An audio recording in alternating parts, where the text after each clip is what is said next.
네, 이런 가운데 5.18 진상규명조사위원회는 출범 5달 만에 오늘 본격적인 조사 개시를 선언했습니다. 이 조사위는 처벌을 위한 조사가 아니라 포괄적인 진실을 밝히는 데 주력하겠다고 밝혔는데요. 그럼 조사위원회 송선태 위원장 직접 연결해 보겠습니다. 위원장님 안녕하십니까? 안녕하십니까? 네. 이 조사 과제 7개를 결정했다고 들었는데 어떤 것들인지 먼저 간단히 설명을 좀 해주실까요?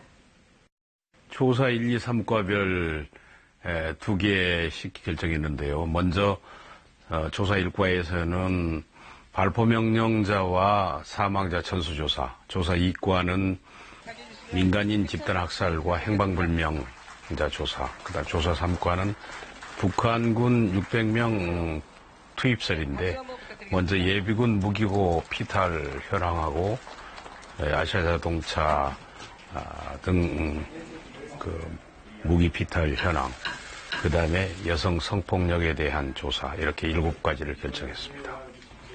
네, 그러면 5.18 진상규명법에 명시된 헬기 사격 경위, 또 5.18 왜곡 의혹을 받는 5.11 연구위원회 등에 대한 조사는 미뤄지는 겁니까? 어제 결정한 조사 개시 결정은 1차 조사 대상이고요. 앞으로 2차 조사, 3차 조사 대상이 계속 결정될 겁니다. 방금 말씀하신 그 부분은 2차 조사 대상에 포함될 내용입니다.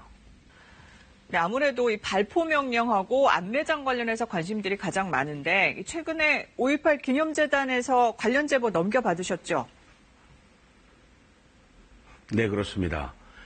210건에 대해서 제보사항을 이관받았는데요.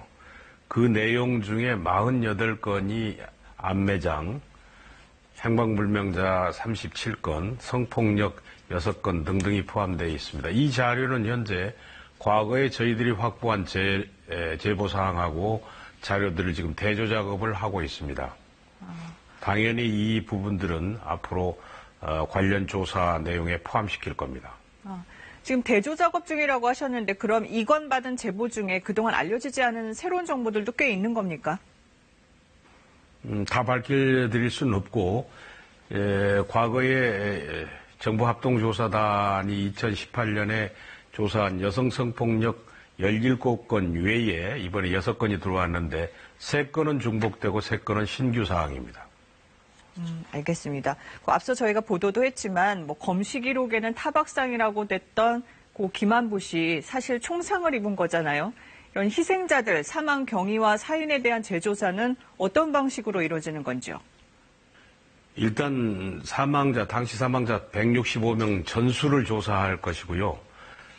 시체 검안서는 물론이고 당시 검안에 참여했던 입회 의사, 그다음에 군 경찰 등을 다 조사해서 정확한 사인에 이르도록 하겠습니다. 왜냐하면 당시 검시 조사가 유관 검시였기 때문에 정밀 검시라고 볼 수는 없기 때문에 사망에 이르게 되는 과정이라든지 사망의 직접적인 원인을 다시 해명해 보고자 하는 겁니다.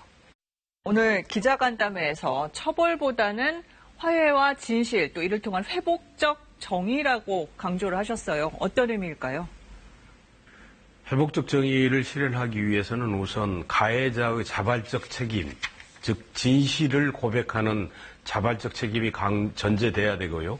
그 자발적 고백이 되면 가해자, 피해자, 공동체가 이제 서로 관계를 회복하고 정의를 회복하자는 의미입니다.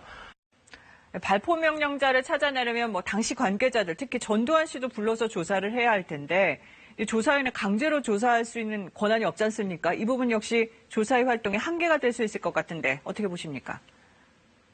저희들이 증인을 소환할 때 강제 조사권은 없기 때문에 동행명령장 발부만 되어 있습니다. 그래서 동행명령에 불응하면 다른 강제할 방법이 없어서 이 부분에 대해서는 충분한 직접적 증거와 자료를 모아서 전두환 씨가 반드시 조사가 필요하다고 판단될 경우에 검찰총장에게 조사를 의뢰하거나 국회에 특별검사 임명을 요청을 하겠고, 특히 이와 관련된 법의 입법 보완을 위해서 21대 국회에 법 개정안을 요청할 생각입니다. 네, 위원장님 오늘 여기까지 듣겠습니다. 말씀 감사합니다.